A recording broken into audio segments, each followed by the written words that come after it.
So at this time, I would love to introduce our guest speaker, but I did want to just give a little background on how, as a health educator, I'm working closely with the community and URSA team towards achieving services for the justice impacted population. My personal experience working with the justice impacted population has been extremely rewarding. Many individuals express a strong desire to give back to their communities and prevent others from making the same mistakes they did. Despite their past, they demonstrate remarkable commitment and resilience, eager to use their lived experience to help others and facing similar challenges. Witnessing their determination to personal growth and community support is incredibly inspiring. They seek help to navigate their new opportunities, viewing this as a fresh start and a chance to do things right and make a positive impact. Their determination to transform their lives and contribute to the well-being of others shows the powerful potential for change, and it motivates me as a health educator to support them in realizing their goals. And I'd really like to I'd really like to, give this special honor of having this special guest with us today, Shervin Aazami, who is a policy manager at Initiate Justice Action California with a background in public health, criminal justice reform, and housing advocacy. He has lobbied for tribal funding under H.R. 6, the Support Act, promoted permanent supportive housing and reentry program funding, and opposed incarceration-focused legislation. And he also has a master's in public health from George Washington University and master's in public administration from UNC Chapel Hill. So with that, I'll pass it on to you, Shervin. Thank you so much, Alyssa. Thank you, Kimberly. Thank you, Lisette, the entire TTC outreach team for the opportunity. Great to be here with you all this morning to talk about some important issues that are before us. We started out this session talking about how we're all excited for fall, as am I, excited for Halloween, excited for the holidays. But in between all that, we also have a very important and very consequential election. And while many of us are focused on what's happening at the top of the ticket with the presidential race, I believe there are also very, very important down ballot races, propositions here in California that we need to focus on. And so here to speak with you all about Proposition 36. Getting into the next slide if we can. So a little bit about IJ Action. We are a statewide 501c4 nonprofit founded and led by folks directly impacted by the carceral system. And what we do is we mobilize our collective power to drive policy change up in Sacramento. In addition to our advocacy work, we also do a lot of civic engagement work, where we go into reentry centers, go into residential treatment centers, sober living homes, parole centers, and work with folks to make sure that they know their voting rights are restored when they come home from prison, work to get them registered to vote, and also demystify the political process. Make sure folks feel informed and empowered around how a bill becomes law, who our state assembly and state senate representatives are, how folks can get involved in advocacy and really give folks the tools to be advocates for themselves and their communities. And part of that work is also engaging in advocacy around our ballot measures. So next slide, please. So getting into our agenda for the day, it'll be focused exclusively on Proposition 36, which is a measure that we will all be voting on here in November. I myself have already received my ballot in the mail. I'm sure many folks have also started receiving their ballots. So it's crunch time now. And I'm not being, I'm being very honest in sharing that this is, in my view, the most consequential ballot measure that we have here in November. Specifically for all of us with backgrounds in public health and behavioral health, this is something that's not only going to be impacting our justice impacted community members, it's going to be impacting all of us.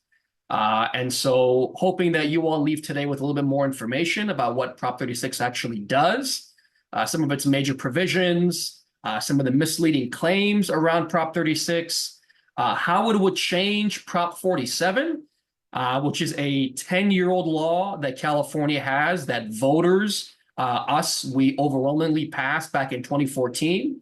And then most importantly for all of us here is how Prop 36 would impact behavioral health programming, services, and funding. So getting into the next slide, just a quick disclosure. Want to make sure folks knew that Initiate Justice Action is formally a member of the No on 36 ballot committee, known as Californians United Against Prop 36. I was not invited by TTC to speak at this forum in my capacity as a member of the No on 36 campaign. I was invited here as an individual, as a community member, but did want to provide this disclosure and also be very blunt that as an individual, I am also very opposed to Prop 36. And again, hoping that folks can leave here with some more information about what it actually does. So getting into the next slide. So, these days, whenever we turn on the nightly news, or for the past few years, what do we usually hear about? We hear about smash and grabs. We hear about organized retail theft. We hear about fentanyl in our communities, and these are serious issues. These are serious problems that we are trying to address. But the reality is that while the Prop 36 campaign is publicly talking about these things, when we actually look at the text of Prop 36, it's dealing with something entirely different. So breaking down some of the major sections, Section 4 has to do with drug possession. What Prop 36 would do in a nutshell is it would bring back felony charges for simple drug possession. It would bring back felony charges for petty shoplifting. It would expand the 3 strikes law so that if you had 2 people sharing drugs and one of them died of an overdose, the other can be charged with great bodily injury, which is a strikeable offense under the 3 strikes law. I've included some of the actual language from the text here, so you all can see that it says manufactures, distributes, sells, furnishes, administers, or gives away. So while it also includes language around the sale of these hard drugs, most important for us, it also includes anyone who is suffering from a substance use disorder, someone battling addiction, someone who gives away, administers, distributes. These are terms that can engulf a wide swath of our community members who are not engaged in sale, who are battling a substance use disorder, or even if they are engaging in sale, they're engaging in sale either to feed their own families or are actively suffering from a substance use disorder themselves. It could lead to up to a 4-year prison sentence for simple drug possession. Regarding petty theft, there is no washout period. So again, we hear about this $950 threshold for thefts and how anyone stealing under that amount, there are no consequences. The reality is theft under $950 is a misdemeanor under current California state law that carries up to a 6-month jail sentence and up to a $1,000 fine. Anything above that, meaning any of the viral videos we saw of smash and grabs at Nordstrom's, smash and grabs at Walmart or at Target, those things are already felonies under California state law. Anytime you're stealing thousands of dollars worth of merchandise, destroying property, smashing windows, smashing casings inside of the store, those things all are felonies. And Prop 36 has nothing to do with them, even though that's been the scapegoat for Prop 36. It would also create enhancements for property damage. And like I mentioned earlier, would expand the 3 strikes law to charge anyone with great bodily injury if a drug they sold or shared ended in harm. So moving on to the next slide. I have cut and pasted Section 5 of Prop 36 here for you all to see, and highlighted the key piece for us here, where it says, every person who unlawfully possesses any amount of a substance. So it is clear as day, this is about criminalizing possession. This is about criminalizing substance use disorders. This is not about addressing fentanyl traffickers or getting these large quantities of fentanyl off our streets. It's not about expanding access to Narcan. It's not about expanding access to treatment It's about criminalizing possession around criminalizing substance use. The language itself is clear as day on this. Moving on to the next slide. So again, as I mentioned, the public facing arguments from the pro 36 campaign is, again, we got to do something about fentanyl. We got to do something about smash and grabs. But again, smash and grabs, organized retail theft, these words do not even appear in the text of Prop 36. Because again, those things are already felonies with severe penalties already on the books. This Prop 36 is about shoplifting. It's about simple drug possession. And again, this is about taking us back to the 1980s and 1990s war on drugs and mass incarceration that ensued. That my perspective, and perhaps the perspective of many folks here, is that those did not make our community safer. It has not helped our loved ones who are battling substance disorders. It has not reduced overdose deaths in our communities. And in fact, the types of drugs available now in our communities are more pure, are more potent, are more readily available, and are being more readily consumed. And so by all metrics, the war on drugs has failed to meet its intended goals and has made our communities far more unsafe. Getting into the next slide. So a big piece of Prop 36 that the proponents will argue is that there is a treatment mandated felony provision where they say, look, we also don't agree with mass incarceration. We don't want to go back to the era of locking people up for substance disorders. That's why we included the treatment mandated felony provision. Well, you all know far better than I do about the dearth of availability of services already.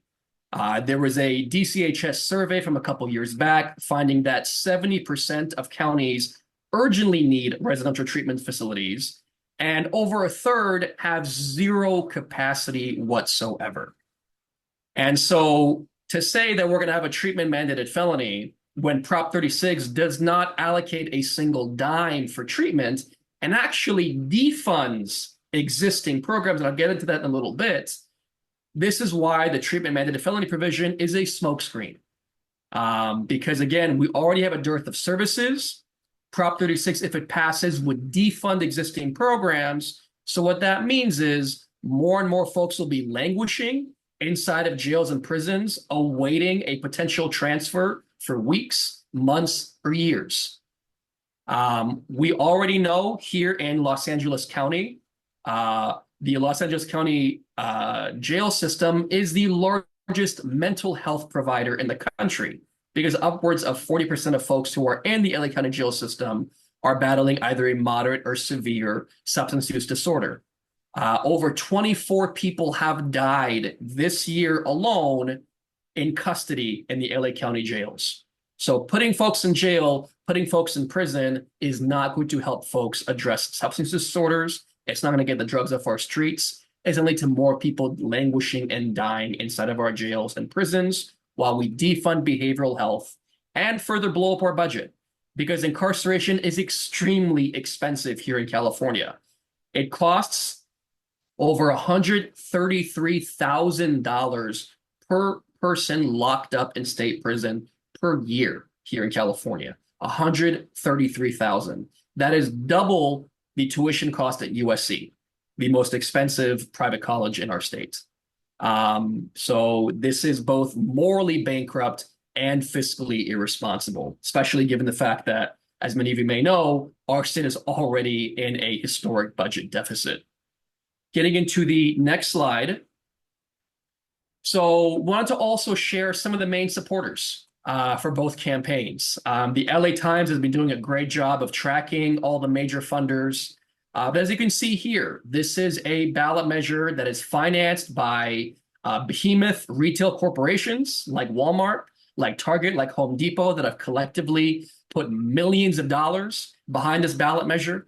The California Business Roundtable, the California Republican Party, and many other major retailers, the police officers associations, the prison guard associations. These are the major backers of Prop 36. On the other hand, going to the next slide, again, for full disclosure, the no portion, these are the major funders here. We've got labor unions, philanthropists, and others. So now that I have only 2 minutes left, going into the next slide, which I think is some of the most important stuff. So how Prop 36 will change Prop 47, a 10-year-old law. Prop 47 reclassified a bunch of drug possession charges to misdemeanors. It also required that our state reinvest the cost savings of not incarcerating someone with a substance disorder, reinvesting those dollars in community programs, in grants for behavioral health, grants for reentry, programs for crime survivors, and so on and so forth. It's generated nearly $1 billion over the last decade that have been reinvested in these programs. If Prop 36 passes, all of this funding would cease to exist. So going to the next slide, I've created kind of a short list of some of the recipients of Prop 47 funding across LA County. One of them includes Tarzana Treatment Centers, but also, as you see here, Children's Center of Antelope Valley, Homeboy Industries, Amity Foundation, Christ-Centered Ministries, Rady's Children's Hospital, Olive View Hospital, Palomar Health Foundation, Families and Fathers of San Joaquin, Partnership for Trauma Recovery. These are all programs funded by Prop 47. If Prop 36 were to pass, the funding that these programs have all received would go away. So that's why I mentioned earlier, Prop 36 would not only bring back felonies for drug possession, it would defund existing behavioral health programs to the tune of nearly $1 billion over the last decade. I know I'm running very, very short on time, and I just threw a lot of information at you all. But I'd say if you walk away with one thing, it's this slide right here. Because these organizations do incredible work, life-saving work for our communities. And the last thing we need if we want safety is defunding behavioral health. And again, I don't need to say that to all of you, but really want to stress the urgency and the need for us all to make informed decisions as voters now that we are in crunch time for election season. So I assume my time is up, but I'm happy to answer any questions. I don't believe I had any slides left, but we can advance just to make sure. Yeah, so just kind of, again, to summarize, nearly $1 billion reinvested into behavioral and mental health services over the past 10 years. And all of that funding would cease to exist if Prop 36 were to pass. So I want to open it up for questions because I know there's just so much to cover here. But really appreciate you all again for the opportunity and happy to answer any questions that anyone has.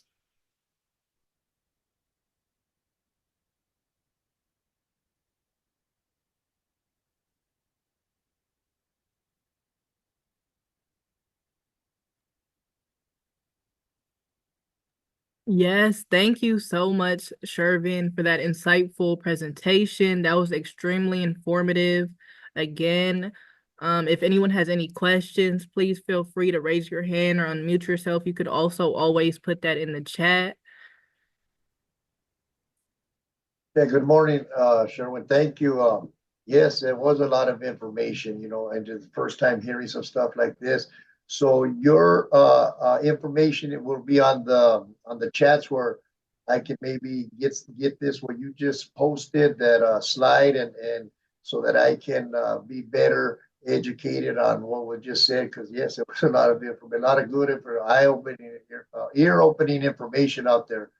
So I Absolutely. definitely Thank you, Chris. Yeah. The slides have been shared with TTC. Please feel free to share them widely. I'll also drop my email here in the chat if anyone wants to reach out personally with any questions.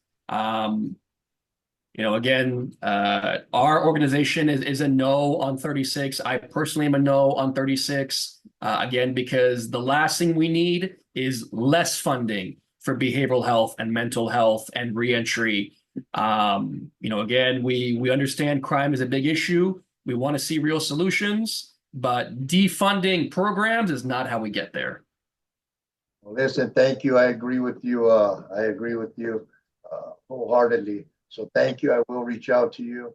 And Please before I do. mute myself again, I want to give Tarzana a shout out. You guys have come through and growing largely, and a lot of people. The buzz is Tarzana very professional in all they do, and there's just a big buzz around you guys. You know what I mean? Especially with social media as well.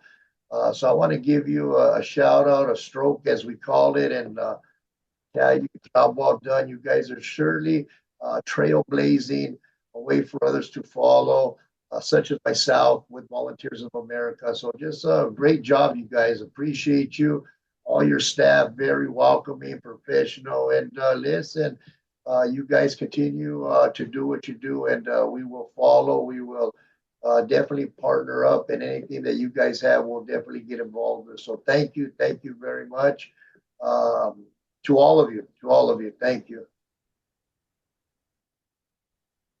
Thank you so much, Shervin, Chris. yeah, it looks like we also have a question in the chat here. One of our staff members did ask, if there's anything we can do to support organizations who are trying to educate communities regarding no to Prop 36. Oh, and you just responded. So yeah. Yeah, yeah. Absolutely. So again, it's October 8th. Folks have already started receiving their ballots.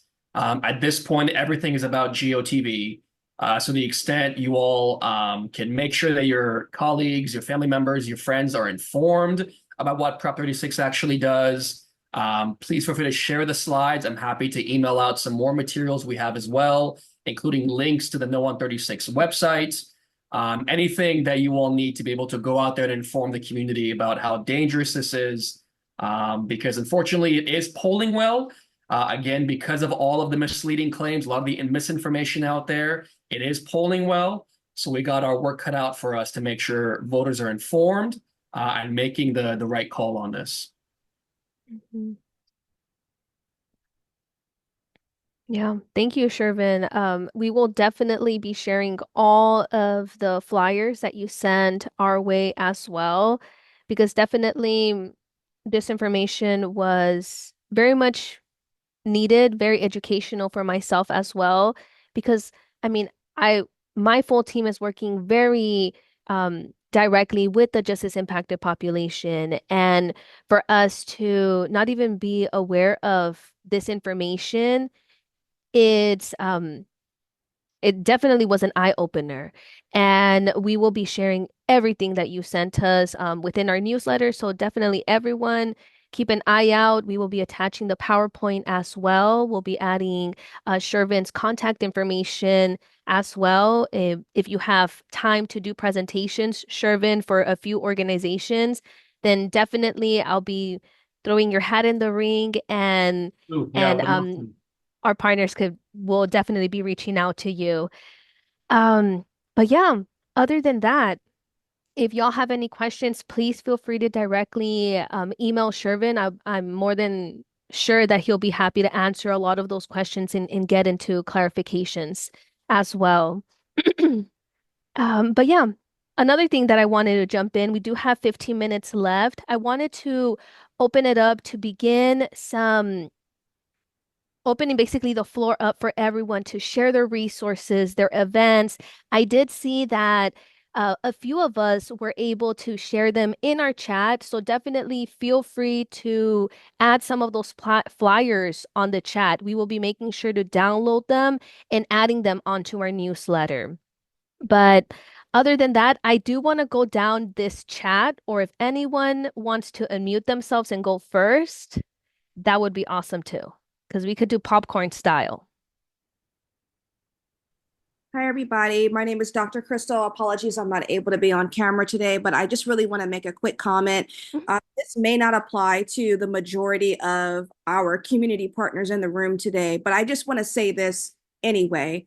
I think that sometimes employees in this field feel like, oh, I don't want to get into politics, or I don't want to talk about politics.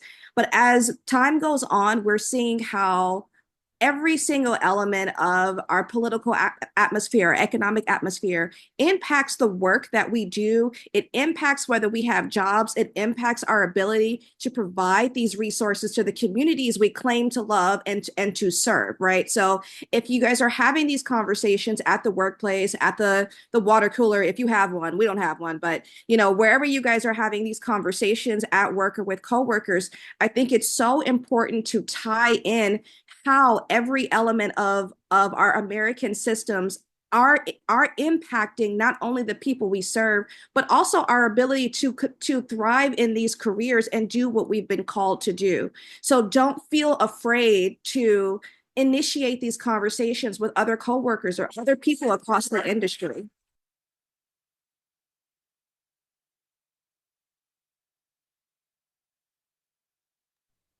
Yes, I agree, Dr. Crystal. Thank you. And and also this is we have a QR code for our survey. Definitely please feel free to add some of those comments and questions and suggestions on that survey. I want to be able to collect as much information. That way, for our next roundtable, we could even bring in a lot of those case scenarios or questions or barriers that y'all mention on the survey. So definitely be as open as you want to. I want to be able to have some good action items coming out of those surveys and be able to provide them to you during the roundtable. But yeah, so does anyone want to unmute themselves and go first? Can I volunteer someone? Alrighty. Morning, everybody. I'll just jump in if that's okay. Good morning, everybody. My name is Chris. I'm with the Volunteers of America, the Recast program. I just wanted to remind everybody, if I didn't send you a flyer, I apologize. I would like to have your information. I got a lot of information that I can send you flyers to our trainings. The first one's going to be on October 17th from 10 to 2. The topics are building resiliency, how to support children exposed to violence at the home. That's Dr. Ritchie. The second one is changing the course, preventing gang membership and its consequences. That's with Sandri Cole as well. And that's for October the 17th. And October the 31st, we also have a training. It's on 92nd and Broadway. If you don't, I will get your information and I'll make sure. And if you're interested, shoot me your information so I can make sure you get this information. On the 31st of October, the first training is how generational trauma affects youth culture. And then the second training, the second part of it is help youth at risk for adverse childhood experiences. So in my experience with these trainings, very informational that you can take back with you and share with your team. So you guys are more than welcome. And once again, I will be making potato salad if you like potato salad. I got you guys. Thank you.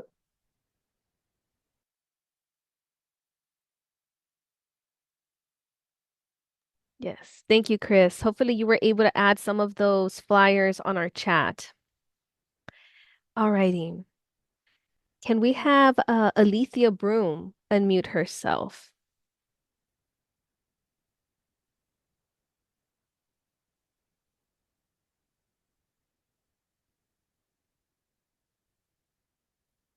No. Do we have an Alex Bennett?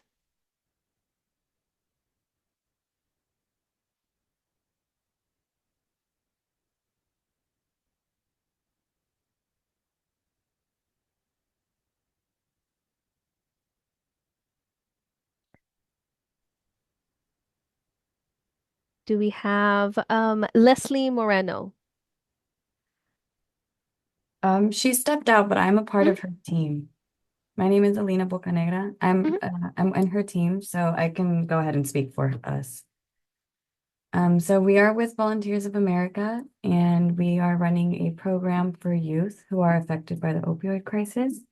It's a volunteer program, and we're looking for mentors, so people who would want to volunteer their time to support these youth and mentor them.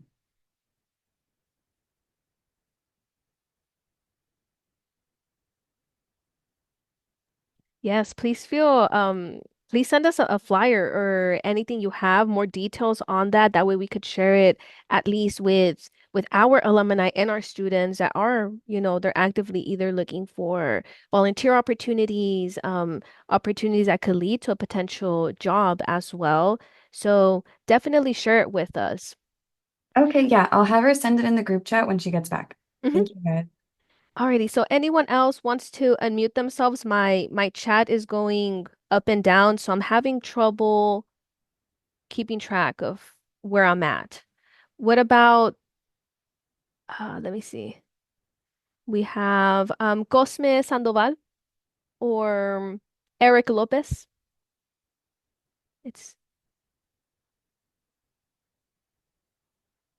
Hi, this is Cosme Sandoval from Chrysalis. I'm the Director of Business Development and Community Engagement, and I just wanted to say thank you for inviting us to be present and for the information that was shared that is very useful and impactful. I put my email in the chat, and however that Chrysalis and myself can assist in collaborating with all the wonderful organizations that are present, please feel free to send me an email, and I'd love to partner to assist those that we serve. So thank you. yes, thank you, Cosme. We had a great staff resource like a month ago. It was amazing work that y'all were doing out there. What about Eric? Eric Lopez? Hi, good morning, everybody. I'm Eric Lopez with Valley Care Community Consortium. Currently, we are focusing on um, community navigator services with a special focus on ARP funded programs. We're always looking for the opportunity just to collaborate with different organizations and just share more information on what services are available throughout the Valley. Thank you again for the opportunity to connect, and I look forward to the possibility of working together in the future. Yes. Thank you so much, Eric. And if there's any flyers or anything, please send it over or email it to us. That way we could add it onto our newsletter. Yeah, Um, definitely. Thank you. we have here Lorraine from Goodwill. Hi, thank you, Lisette. Yes, my name is Lorraine. I am with Goodwood Northeast San Fernando Valley AGCC. So we previously were virtually for about close to 2 years. We finally got our new location. We are located at LA Mission College. So what we do is we assist individuals to transition back into the workforce. We try to focus on those individuals who have, lots of barriers, people who are homeless, just as involved, or just, on DPSS, any type of barriers they're going through. We do have orientation every Tuesdays, and I'll drop the flyers into the chat for any individuals who are interested in getting more information and to see if this is a good fit for them. We also assist with trainings for any individual who's looking for a vocational training, and of course qualifies. We will fund them to do the trainings. In addition, we have what's called Job Club every Friday. We'll bring in guest speakers or employers to share their employment opportunities with their companies, and they're able to hear all that information. Also, get information from the BSRs as far as critics, their resumes, or if they have questions with regards to interviews, or if they're just going through something tough as far as the interviews or when they're applying. The business service reps are available on Job Club Day to be able to help them on 101. But like I mentioned, I'll drop off the information all in the chat. And I look forward to partnering up with everyone here as well. Thank you. Yes, that's amazing work that you are doing. And the fact that you're already in LA Mission College, even better. Um, there's just a lot of students that are barely coming out and entering the community and don't know how to do a resume or don't know how to prep for an interview that they're having.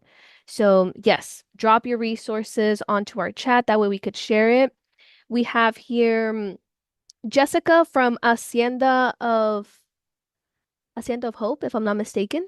Yeah, Hacienda of Hope. Hi. So I'm Jessica. I'm the program director here at Hacienda of Hope Respite Care Home in Long Beach. We're a 3 to 7 day stay.